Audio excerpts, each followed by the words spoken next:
of JavaScript, we are going to deal with the error handling. Error handling is basically a very important concept in any scripting or programming language, because once you write a code and if it gets compiled or interpreted successfully, that means it is fine and now it's good to execute. But during the execution, anytime it may cause something which may result the error at the runtime, and those runtime errors are called exceptions. At the runtime, only the exceptions can be handled. For example, if you have any syntax or logical errors, we will not be able to handle such things. But if it is any runtime error or exceptions, that can be handled. How? We will use some keywords for that, like try, catch, finally, and throw. Each of these keywords has a different significance. For example, all the suspected code which I may think like it may cause some exception.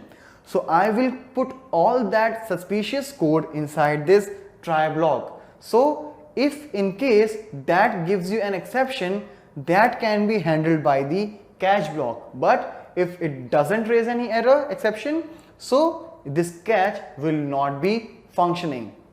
If I want manually to raise any exception, I can go for the throw keyword for that. And similarly, I have a finally keyword which will call its particular statements even though the exceptions are not handled. So rather than discussing here, now we can go on the systems and can start implementing the exception handling. So here in the exception handling, I have created a very simple program here.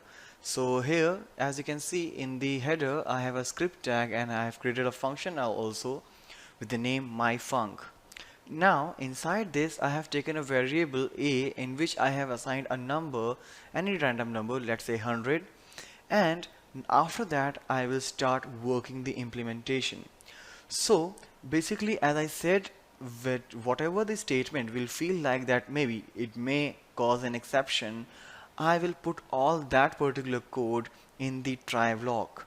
If there is an exception, then that particular exception will be handled by the catch, and after that you may add a finally block which will be executing for sure. So for example, if you are writing something like you are establishing a connection or maybe getting the data from some external machine, so in that particular case there may be some situation like due to some network issues your communication or your execution is not happening properly.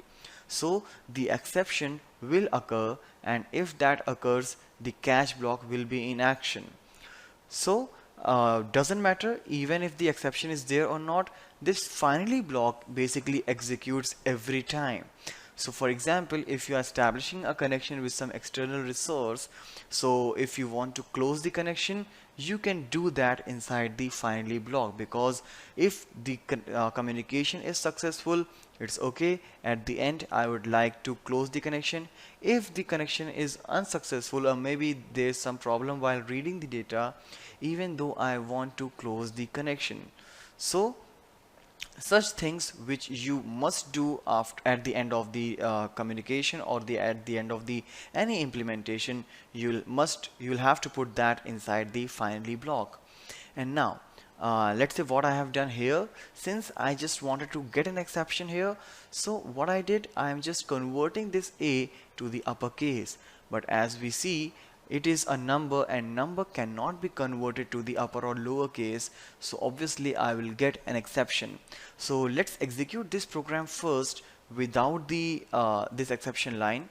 So let's refresh it, and if I'll click here, so as per the program it will say value of variable a is 100.